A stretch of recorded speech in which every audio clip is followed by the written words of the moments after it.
Istana tengah mengatur pertemuan Presiden Prabowo dan Ketua Umum PDI Perjuangan Megawati Soekarno Putri. Rencana ini menguat setelah Megawati bilang ada presiden yang kangen nasi gorengnya saat berpidato di Trisakti Tourism Award. Itu nggak bohong loh. Ya gimana aja dong, masa aku udah presiden kelima, udah gitu ketua umum partai, terus suruh masakin, masak-masak, terus kasih kamu, ya enggak lah. Masa masakin buat kalian. Yang masih nanyain terus tuh tahu nggak sopo? Rahasia ya. Siapa? Ayo, presiden bolak-balik nanya, kapan aku dibikinin nasi goreng mbak ya? Ayo presiden sopo yuk. Partai Gerindra lewat Ketua DPP Daniel Anzar Simanjuntak merespon pernyataan Ketua Umum PDIP Megawati Soekarno Putri soal presiden yang minta dimasakkan nasi goreng. Daniel Anzar bilang pernyataan Megawati tersebut merupakan bentuk hubungan baik Prabowo dan Megawati. Namun, apakah pernyataan itu merupakan kode akan ada kerjasama di kabinet? Kata Daniel, Gerindra dan PDIP tetap bisa bekerja sama meski tidak bersama di pemerintahan. Oh, Bu Mega. Apakah itu kode untuk mengajak kerjasama ke kabinet, Pak? Pak Presiden tuh memang suka nasi goreng Bu Mega. Bu Megawati itu nasi gorengnya top. Kerjasama kan pasti. Bu Megawati kan menyampaikan akan bekerja, dan Pak Prabowo juga menyampaikan siap bekerja sama dengan pemerintah di bawah Pak Prabowo dan ingin memastikan bahwa pemerintahan Pak Prabowo itu sukses. Tapi kan kerjasama itu tidak selalu bermakna bersama-sama di dalam pemerintahan. Melakukan fungsi kontrol terhadap pemerintah seperti yang dilakukan oleh teman-teman PDIP sekarang itu juga kerjasama. Sementara itu, Mensesnek Prasetyo Hadi bilang pertemuan antara Presiden Prabowo Subianto dan Presiden kelima RI Megawati Soekarno Putri tengah diatur. Kata Mensesnek, kerinduan Prabowo terhadap Mega selama 2,5 tahun sudah terjawab saat pertemuan pasca Lebaran. Pertemuan kembali antar kedua tokoh ini sedang diagendakan. Kemarin Bu Megawati sebut Pak Prabowo kangen nasi gorengnya Bu Mega, Mas.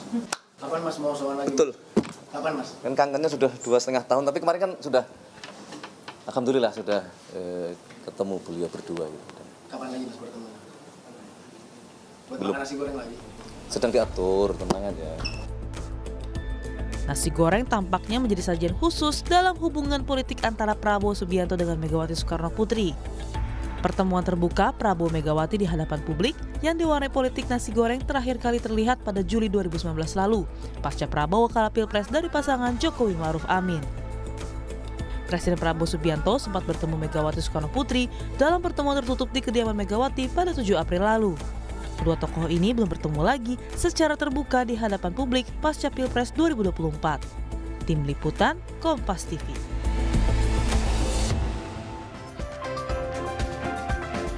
Lagi-lagi ada Megawati, Prabowo, dan nasi goreng. Tampaknya nasi goreng punya arti khusus dalam hubungan politik antara Ketua Umum PDIP Megawati Soekarno Putri dan Presiden Prabowo Subianto.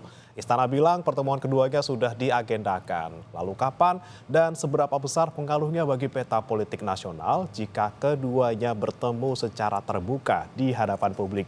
Kita akan bahas bersama dengan sejumlah narasumber melalui sambungan daring. Ada politisi senior PDI Perjuangan Andreas Hugo Parera, kemudian Ketua DPP Partai Gerindra Daniel Anzar Simanjuntak, dan pengamat politik sekaligus Direktur Eksekutif Trias Politika Strategis Agung Baskoro.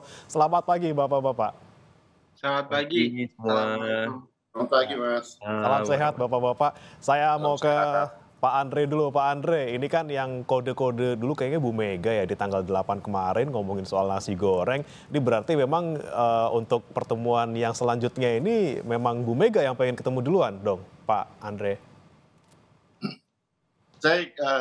Kemarin saya baca di Kompas itu ada ulasan yang menarik gitu, tentang tipe kepemimpinan dan gaya kepemimpinan Pak Prabowo yang diulas oleh Mas Gun Gun kalau tidak salah, soal bagaimana kayak komunikasi, terus kemudian kayak pengambilan kebijakan. Nah, saya kira Ibu Mega dan Pak Prabowo itu mempunyai gaya yang sama di dalam menyampaikan pesan-pesan, ya seringkali menggunakan simbol-simbol. Tapi di dalam gaya pengambilan keputusan kedua pemimpin ini sebenarnya mempunyai gaya yang juga sama, secara gaya original yang sama, yaitu apa yang dia sebut dengan low context culture, di mana ya di situ sering menyampaikan hal-hal yang pengambilan keputusan yang gaya yang eksplisit, terus kemudian apa adanya. Nah, di dalam pola seperti itu saya kira penting untuk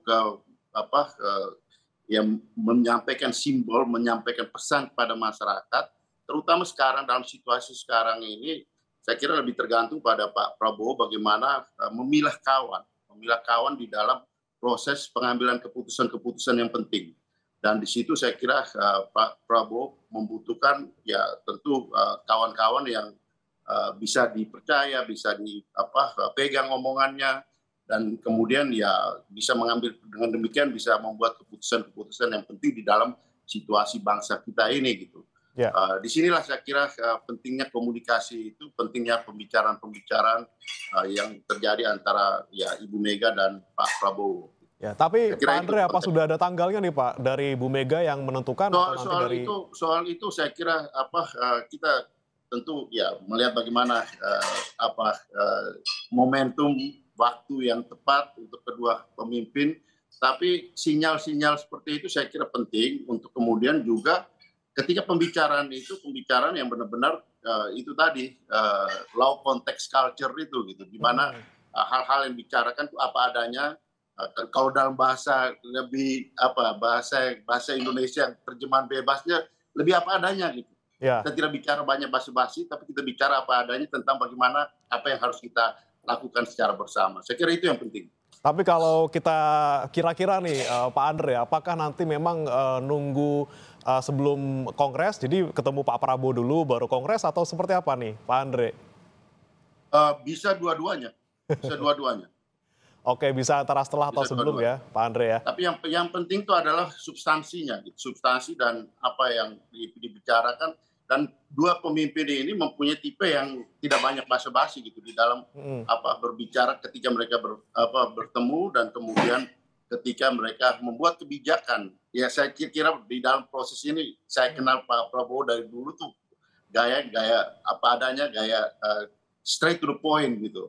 Yang oleh Mas Gun-Gun kalau tidak salah kemarin di Kompas itu diulas sebagai low context culture, dan itu saya pikir penting untuk situasi Indonesia kita saat ini. Dan dengan dalam pola seperti itu, partner yang tepat menurut saya partner yang tepat itu bicara Ibu Mega.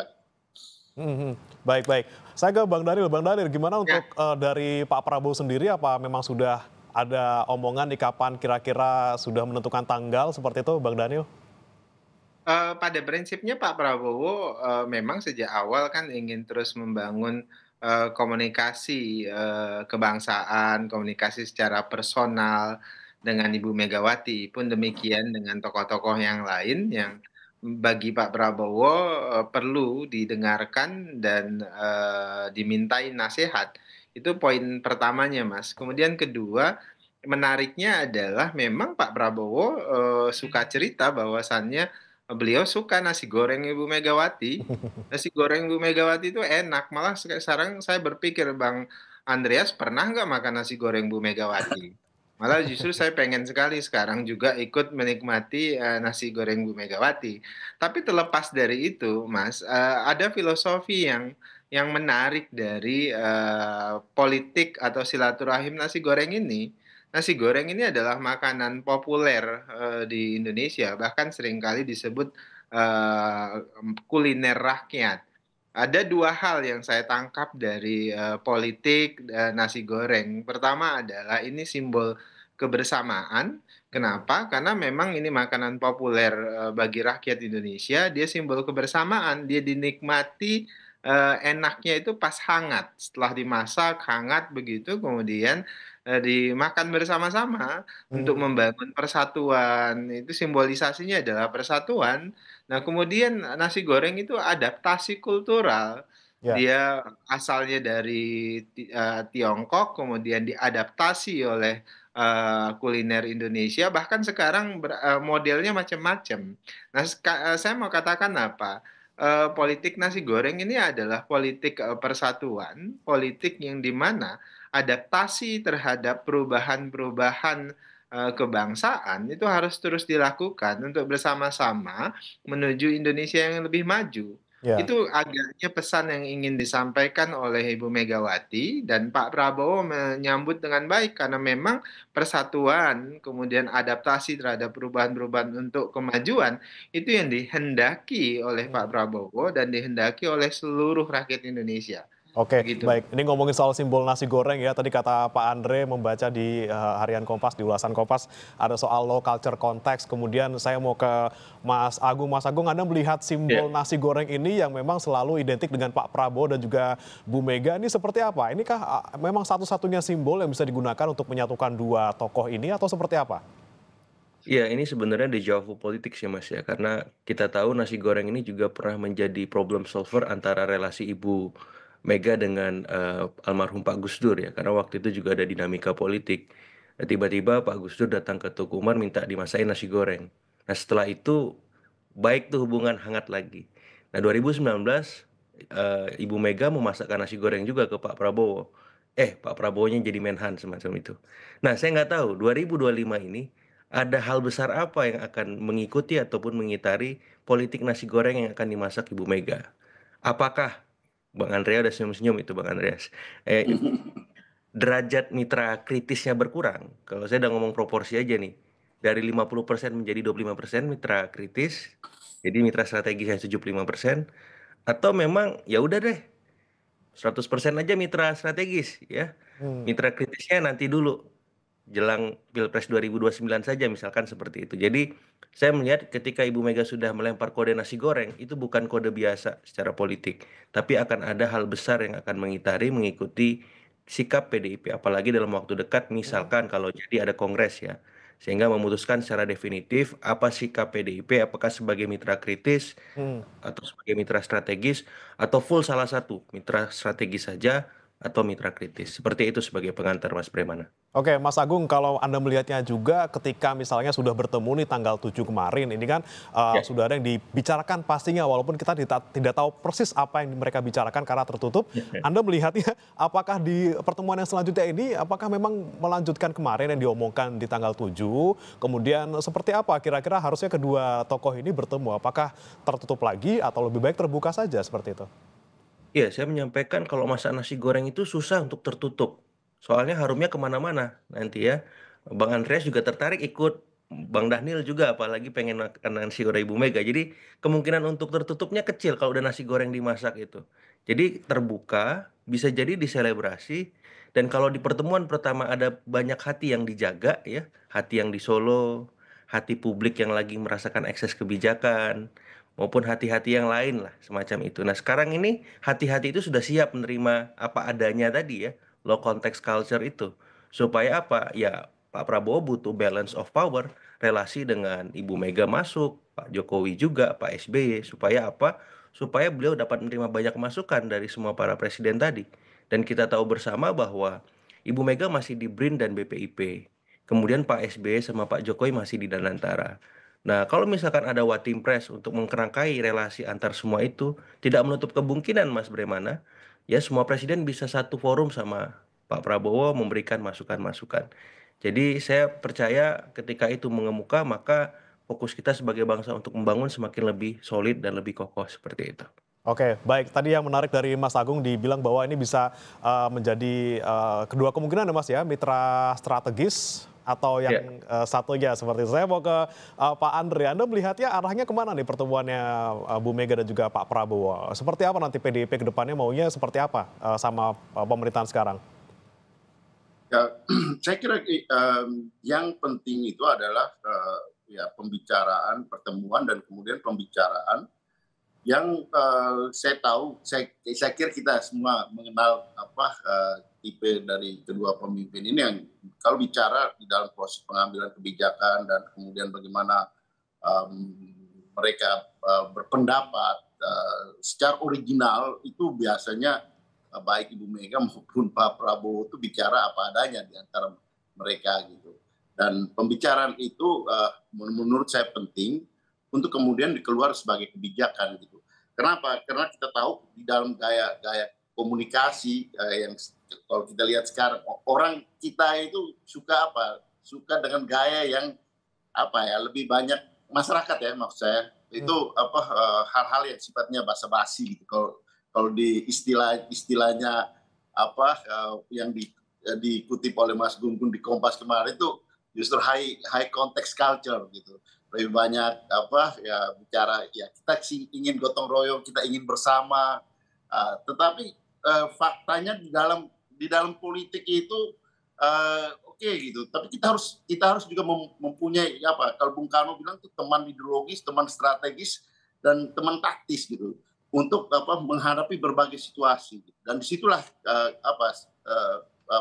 kepiawaian dari seorang pemimpin untuk menyampaikan, untuk menampilkan gaya kepemimpinan yang original itu penting untuk kemudian rakyat bisa memahami gitu apa sih yang sebenarnya diinginkan oleh sang pemimpin ini gitu bersama dengan baik dalam hal komunikasi maupun di dalam proses pengambilan keputusan.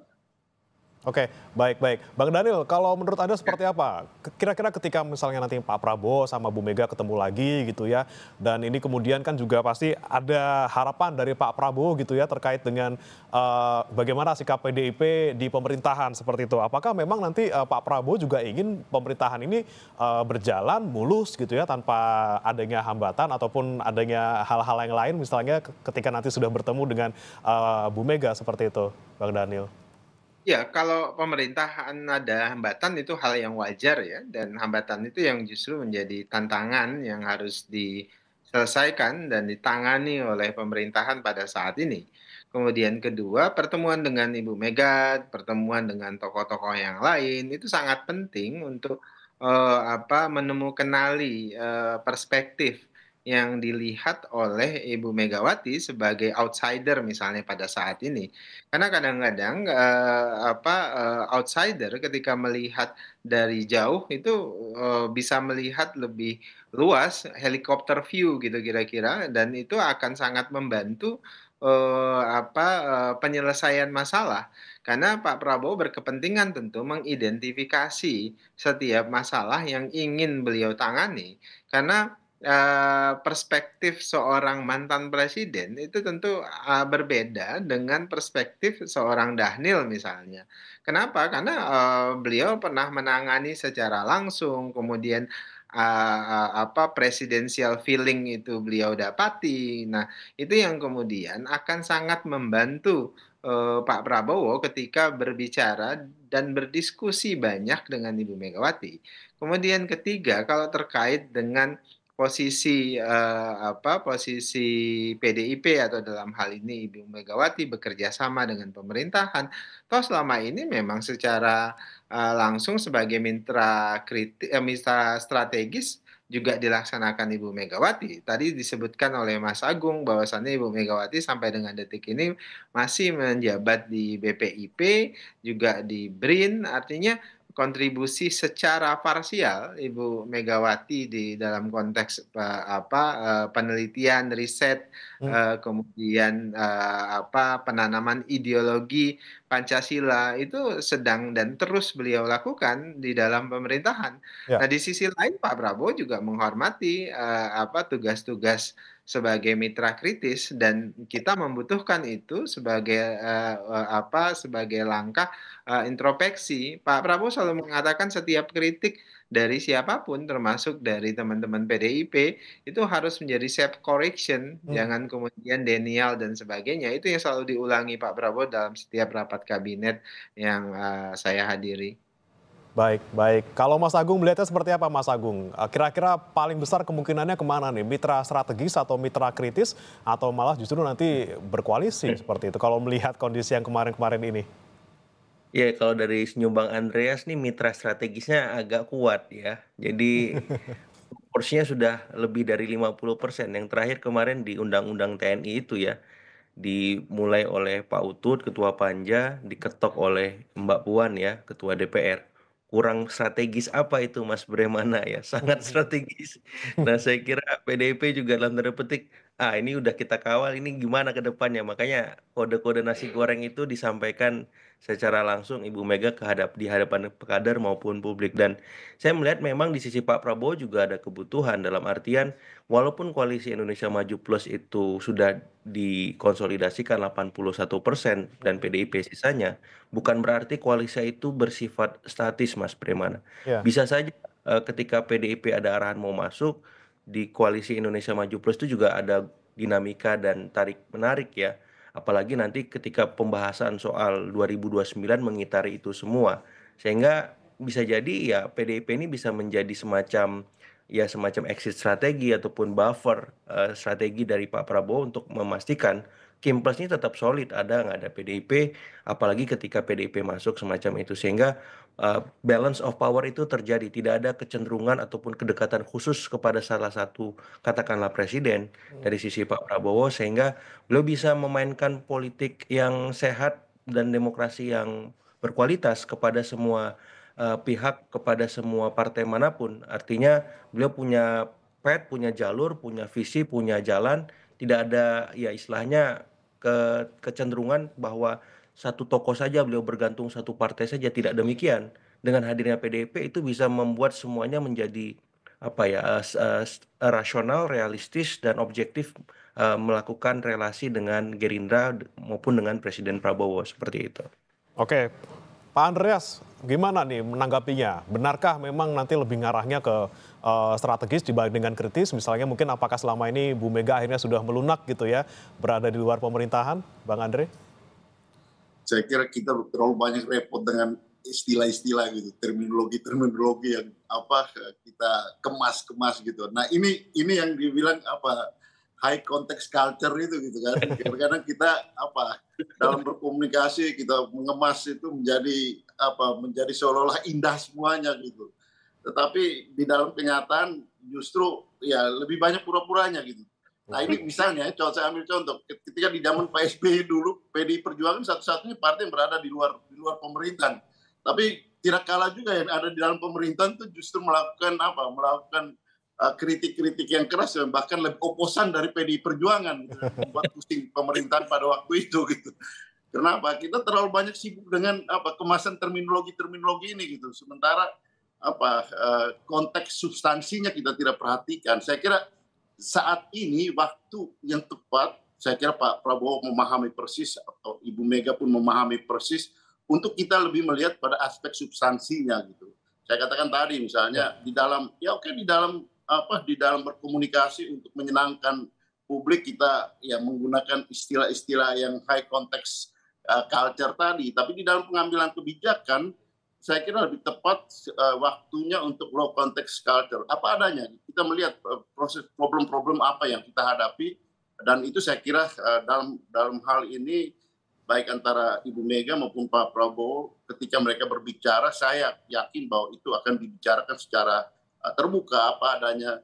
Dan seperti apa yang tadi Mas Daniel sampaikan gitu, mungkin di dalam konteks ini Ibu Mega melihat dari helikopter view-nya gitu, untuk menyampaikan apa adanya kepada Pak Prabowo, dan saya kira itu penting bagi Pak Prabowo yang sedang mengendalikan helikopter itu gitu, untuk kemudian kita jangan sampai ya mengarah ke gunung yang dibuat oleh diciptakan oleh orang yang berada di dalam helikopter itu sendiri gitu. Jadi ini situasi-situasi yang kita perlu pilah betul untuk melihat sebagai orang yang tidak langsung berada di dalam.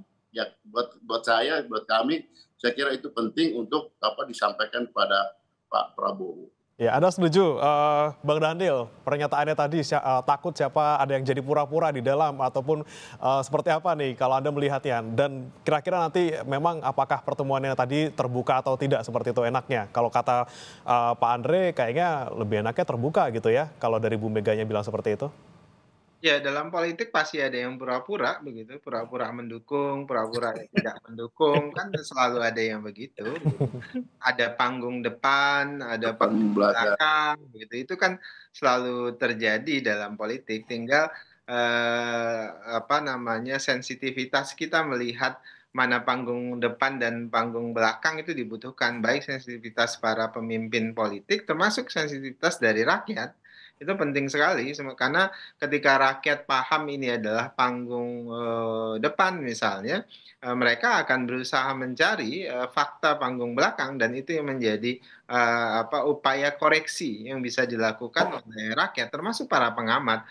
Pengamat kan pasti membutuhkan panggung belakang karena tidak bisa kemudian mengambilkan kesimpulan dari omongan saya pada hari ini panggung depan begitu, omongan Bang Andreas di panggung depan ini, mereka dan termasuk media kan selalu berusaha mencari background dari setiap statement. Tadi saya sebutkan kenapa kemudian statement Bu Megawati penuh makna, filosofi, politik nasi goreng, dan itulah kemudian kenapa saya sering sebutkan politik itu ruang dialektika, ruang para pemikir. Hanya orang-orang yang berpikir yang bisa memaknai politik itu sebagai tempat pengabdian, karena kalau dialektika politik itu tidak melibatkan pikiran, maka agak kesulitan untuk bisa menerjemahkan kebijakan-kebijakan publik yang langsung kepada rakyat.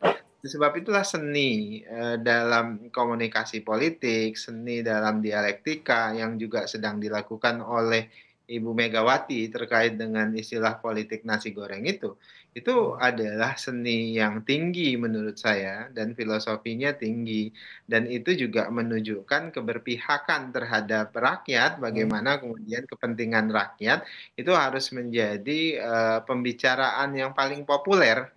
Nasi goreng itu kan hal yang paling populer di tengah rakyat kita.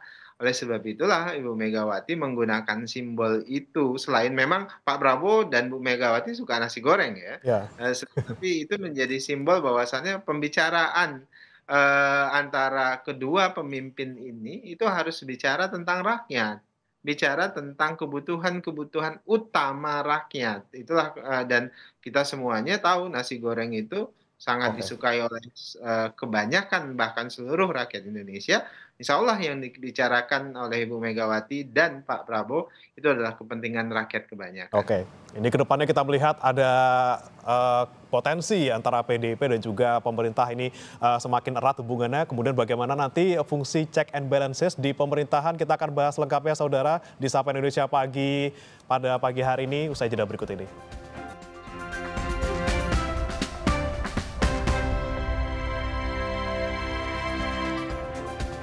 Anda masih di Sapa Indonesia Pagi, saudara. Kita bahas kembali politik nasi goreng antara Megawati dan Prabowo. Apakah terulang lagi di dekat-dekat waktu dekat ini?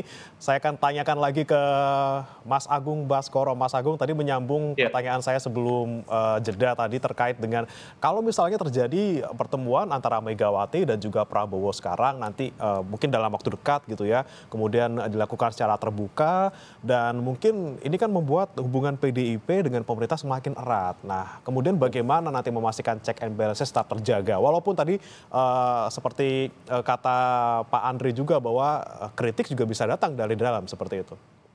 Persis. Jadi kalau saya melihat karena ini nasi goreng kemungkinan dimasaknya di Teku Umar, Mas. Bagaimana ya? Jadi kalau di luar Teku Umar peralatan masak nasi gorengnya nggak lengkap kayaknya Bang Andreas ya. Itu satu. Biasanya nasi goreng tergantung tuan rumahnya, Mas. Nah itu dia, makanya jadi Teku Umar sangat potensial jadi tuan rumah dimasaknya nasi goreng ini. Yang kedua memang bisa jadi sebelum kongres digelar. Karena keputusan definitif tentang sikap PDIP kan akan diputuskan di kongres. Bisa jadi pertemuan digelar sebelum kongres dilaksanakan. Jadi kalau ditanya kapan, ya tergantung kongresnya kapan. Kalau kongres sudah ada tanggal, kemungkinan ya nasi goreng itu bisa dimasak lebih awal semacam itu. Nah kemudian kalau ditanya soal bagaimana prospek ke depan relasi efek dan ekses dari PDIP kemudian merapat dengan pemerintahan Presiden Prabowo, saya kira ini memang menjadi kabar kurang baik bagi publik kita gitu. Karena memang secara definitif kan sudah terkonsolidasi 81%. Kalau misalkan sisanya 19% juga terlibat masuk, otomatis publik mau tidak mau yang menjadi tulang punggung demokrasi kita untuk mengawal intensif pemerintahan supaya check and balances itu bisa optimal. Walaupun tidak menutup kemungkinan PDIP tetap ada sisa mitra kritisnya, kemudian di Kim Plus juga seperti Bang Andreas sempat elaborasi di masa Pak SB juga banyak beberapa partai memainkan peran lebih oposisi ketimbang PDIP itu sendiri, seperti itu. Jadi saya melihat ke depan prospek itu yang akan mengemuka dan mau tidak mau ya publik harus mengambil peran ya baik secara langsung ataupun tidak untuk memastikan demokrasi kita check and balancesnya bisa tetap optimal. Karena kalau tidak nanti ada hal-hal yang kita khawatirkan akan mengemuka kembali, misalkan soal bahasan undang-undang yang kurang partisipatif, terus ada kebijakan-kebijakan yang diputuskan kurang sosialisasi semacam itu. Dan kalau publik tidak mengawal itu day to day secara politik semacam itu, nah kekhawatiran itu bisa terulang dan terjadi kembali, Mas Bremana, seperti itu. Oke. Ada pandangan juga Mas Agung terkait dengan kemungkinan pertemuan Pak Prabowo dan juga Bu Mega ini, ada yang bilang bahwa ini sebenarnya upaya dari Pak Prabowo untuk dalam tanda kutip sedikit demi sedikit lepas dari asosiasi publik dengan mantan presiden yang sedang kita bicarakan beberapa waktu terakhir ini gitu ya. Apakah memang ini menunjukkan bahwa oke, Pak Prabowo bilang saya dekatnya ke semua mantan presiden kok, nggak cuma ke salah satu tokoh saja gitu. Dan apakah emang ini tujuannya gitu ya untuk menunjukkan bahwa seperti itu, tidak hanya dekat ke salah satu mantan presiden saja? Persis, karena kan kita tahu dalam beberapa waktu terakhir kemarin sempat menguat ya isu soal matahari kembar, soal presiden boneka, dan tiba-tiba ada nasi goreng masuk. Nah ini kan sebagai alternatif menu wacana yang membuat publik akhirnya dalam tanda petik lebih objektif melihat relasi Presiden Prabowo dengan para presiden lain. Dan Presiden Prabowo sudah membuktikan dalam banyak hal sebenarnya lewat program-program kerjanya yang berbeda dengan presiden sebelumnya, lewat gaya kepemimpinannya, kemudian lewat pendekatan-pendekatan politiknya kepada elit kita seperti itu yang jauh sangat berbeda dari presiden-presiden sebelumnya. Dan itu kemudian diafirmati ketika memang ada nasi goreng dan sambutan teman-teman di Gerindra, di lingkar terdekat Pak Prabowo termasuk Bang Daniel, itu bak gayung bersambut, Mas Bremana. Cocok, pas gitu takarannya. Jadi saya melihat memang ini pucuk dicinta ulam pun tiba ya, sama-sama mau, sama-sama saling ingin ketemu. Sepertinya emang hatinya sudah cocok satu sama lain. Di luar memang ada hati yang lain juga yang perlu dijaga semacam itu. Karena mau tidak mau kan mencari formulasi yang pas, dosis yang tepat untuk membuat ya semua para presiden ini nyaman itu kan nggak mudah. Tapi Pak Prabowo saya yakin punya formulasi-formulasi jitu ya di bawah di bawah pengalaman dan pengetahuan beliau selama ini saat berrelasi dengan para presiden tadi, seperti itu. Ya, ngomongin soal nasi goreng tadi ya, takarannya harus pas, kemudian juga pastinya harus ada topping-toppingnya nih. Saya mau tanya ke Pak Andre dulu. Pak Andre, ada topping ini nggak soal Wapres di 2029 nggak kira-kira kalau Pak Prabowo dan juga Bu Mega ketemu? Kan bisa jadi ini ada topping soal Wapres 2029 nih, Bu Mega.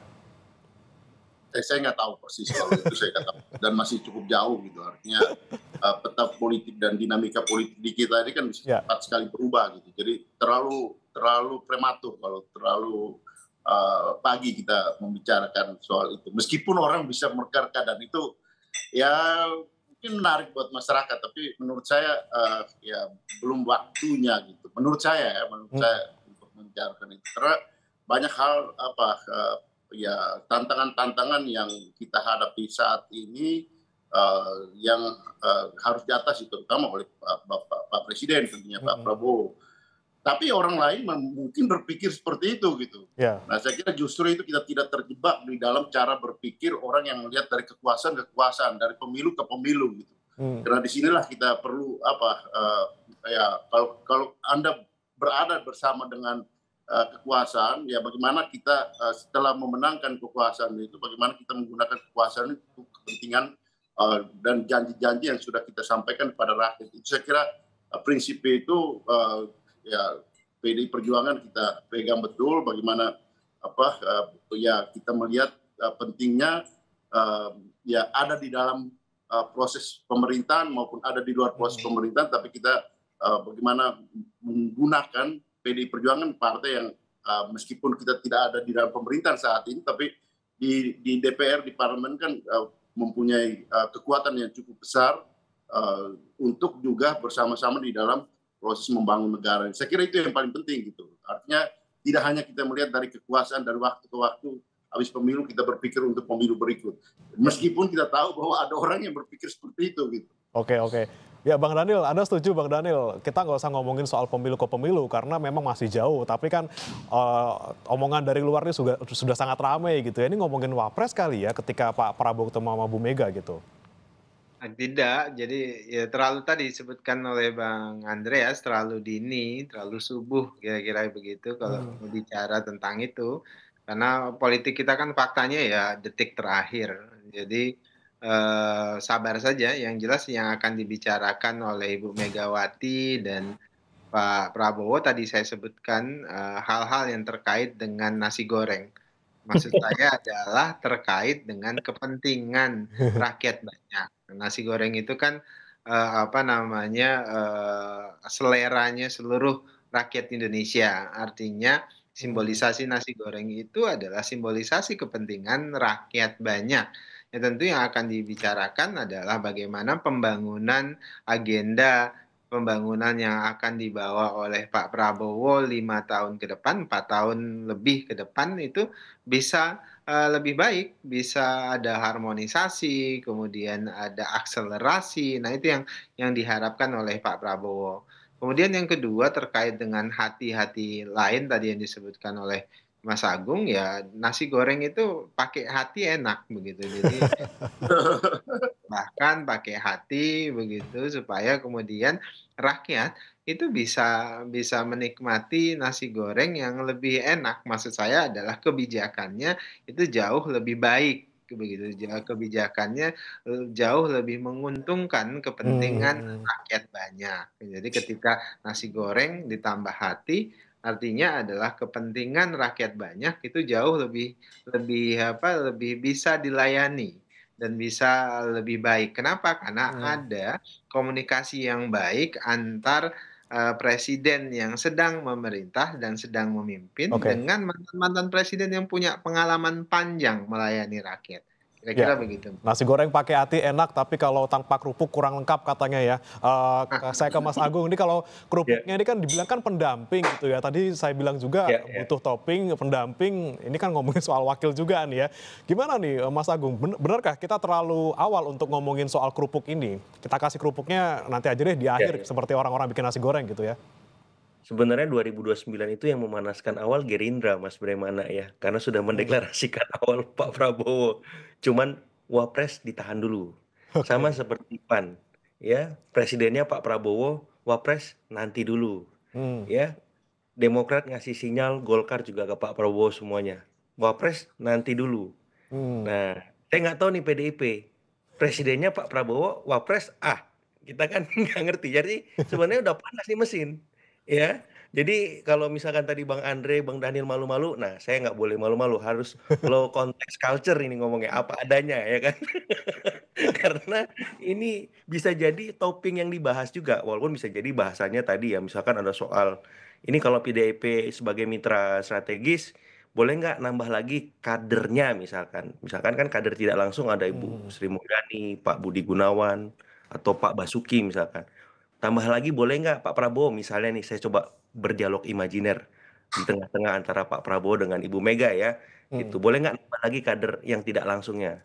Tapi kalau misalkan ada kader utama yang lebih bagus, kenapa nggak menggantikan dalam tanda petik menteri-menteri di kabinet sekarang yang kurang maksimal misalkan. Satu, yang kedua, mungkin Bu Mega juga nanya, Pak Hasso ini gimana kabarnya Pak Prabowo nanti. Nah bisa juga kan seperti itu. Saya kemudian bisa juga bahasanya soal ini gimana nanti hati para presiden lain kalau Pak Prabowo ketemu saya di mana posisi duduknya kalau misalkan kita ketemu bareng-bareng, karena biar bagaimanapun Pak Prabowo pengen dikenal juga sebagai presiden pemersatu yang bisa memastikan semua para presiden ini bisa bersama dalam satu meja seperti itu. Oh iya Bu, nanti saya siapin yang ini Bu, semacam itu, aman Bu, tenang, pokoknya Ibu nggak usah khawatir. Kira-kira saya kira bahan-bahan toppingnya gitu, begitu. Tapi 2029 masuk, tapi mungkin belum yang utama Mas Bremana. Seperti itu. Tapi PDIP minimal sudah mikir nih, Pak Prabowo lagi atau siapa ya, Wapres siapa dari misalkan PDIP, kalau memang ada yang Vice President look gitu kan, kenapa enggak gitu. Ya bertanding secara sehat, tinggal Pak Prabowo nanti milih mana yang paling solid, paling kokoh menguatkan kaki-kaki politiknya di hadapan masyarakat saat Pilpres digelar. Nah tadi yang menarik Mas Agung, Anda sampaikan kalau misalnya Pak Prabowo dan juga Bu Mega ini semakin dekat, kemudian bagaimana dengan Pak Jokowi gitu kan? Sekarang wakilnya anaknya Pak Jokowi.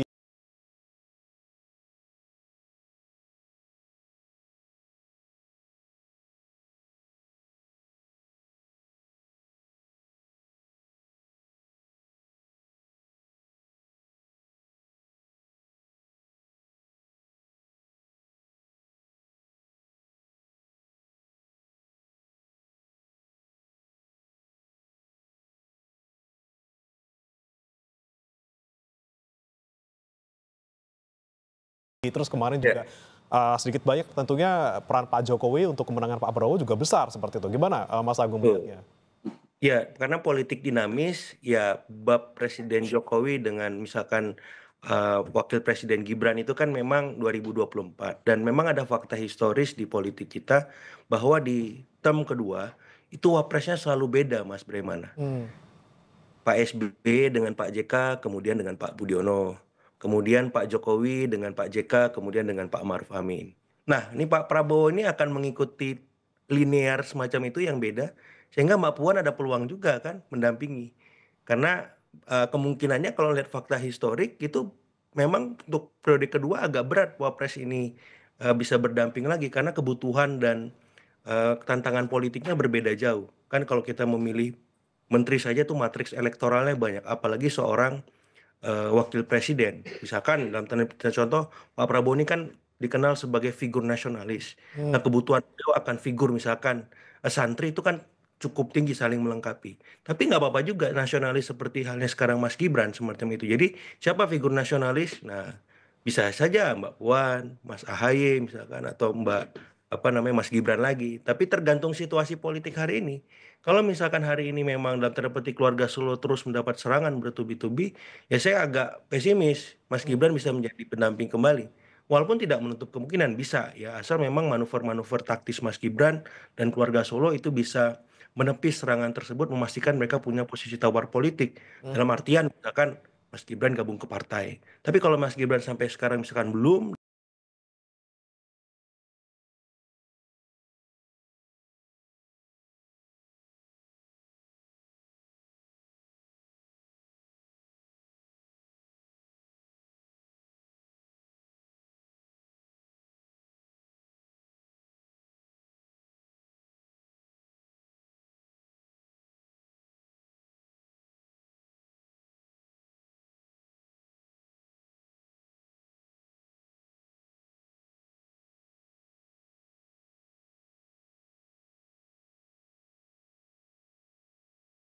partainya tidak misalkan lebih solid dari PDIP, Pak Prabowo bisa melirik-lirik Bang Andreas sama calonnya nanti kan, karena lebih lebih seksi secara elektoral di 2009 nanti, walaupun memang ada peluang yang lain, karena di Kim Plus juga ini kantrian juga panjang Mas Bremana ya, karena masing-masing ketumnya juga melirik nih, ini saya udah umur segini kok belum wapres, sementara yang muda udah jadi wapres kan seperti itu, jadi saya melihat Pak ya?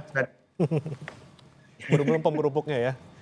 Itu dia. Jadi topiknya mungkin 2029 saya kira dibahas tapi nggak akan mendominasi. Yang paling dekat memang soal stabilitas nasional dalam konteks pemerintahan ya. Bagaimana kinerja pemerintah hari ini di bidang ekonomi bisa lebih baik. Terus ada menteri-menteri yang problematik, PDIP bisa ngambil peran di mana seandainya ada reshuffle misalkan seperti itu. Dan soal kasus-kasus hukum yang mengitari kader-kader PDIP, saya kira juga itu akan menjadi bahan pembicaraan yang cukup akan banyak dibahas macam itu. Baik, saya ke Pak Andre terlebih dahulu. Sebelum kita closing, Pak Andre masih jauh ngomongin soal Wapres, tapi harapan terdekat untuk pertemuan kedua tokoh ini dari PDIP seperti apa, Pak Andre? Ya, saya kira pertemuan yang akan datang itu ya pasti pembicaraan yang ya tadi nasi goreng dengan bumbu-bumbunya yang pas, yang tentu itu untuk yang kalau tadi Mas Daniel selalu katakan bahwa nasi goreng itu adalah makanan rakyat, ya untuk hidangan untuk bukan hanya mereka berdua, tapi kemudian untuk rakyat, dalam arti bahwa ya apa yang dibicarakan itu adalah hal-hal yang berkaitan dengan ya bagaimana bangsa ini ke depan. Jadi artinya lebih substantif gitu pembicaraan itu, lebih apa adanya, lebih bagaimana melihat problem-problem yang dihadapi Pak Prabowo di dalam, Ibu Mega melihat dari itu tadi helikopter view dari luar, tapi memberikan masukan-masukan yang apa adanya, tidak sekedar hanya ya yes man, ya bapak, tetapi juga menyampaikan apa adanya. Tentu saya kira itu juga akan sangat bermanfaat baik untuk Pak Prabowo maupun untuk bangsa. Baik, kalau dari Bang Daniel seperti apa Bang Daniel, kalau dari Gerindra? Ya, tentu kami berharap Ibu Megawati, pertemuan Bu Megawati dan Pak Prabowo itu bisa menghasilkan jalan baru bagi rakyat banyak. Jadi ada saran, ada masukan, ada kritik dari Ibu Megawati yang harus dilakukan oleh Pak Prabowo, harus diperbaiki oleh Pak Prabowo, itu akan menjadi jalan baru yang positif untuk kepentingan rakyat banyak. Kemudian kedua, kenapa masukan dari Ibu Megawati itu penting? Gitu. Bu Megawati kan selama ini termasuk yang konsisten menjaga demokrasi kita agar tetap sehat, dan saya secara pribadi mengakui itu, dan di balik sikap keibuan, kemudian agak sulit berkompromi, ya, itu memberikan ruang buat demokrasi kita supaya bisa dijaga dengan baik. Karena dan harus diakui untuk beberapa momentum kekerasan dalam Ibu Megawati, dalam tanda kutip kekerasan sikap beliau itu menjaga demokrasi kita, dan Pak Prabowo terus terang menghormati sikap itu. Karena kita memang membutuhkan check and balance dalam konteks demokrasi, dan selain tentu pastilah Bu Megawati dan Pak Prabowo mementingkan kepentingan rakyat banyak, kepentingan nasi goreng untuk seluruh rakyat Indonesia. Ini dia yang menarik ya, saya mengutip dari Bang Daniel, semoga nasi goreng yang dimasak oleh Pak Prabowo dan juga Bu Mega ini disukai semua rakyat, baik untuk semua rakyat, kesepakatan yang dihasilkan juga semuanya untuk kepentingan rakyat. Terima kasih Pak Andreas, Bang Daniel, Mas Agung sudah bergabung bersama kami.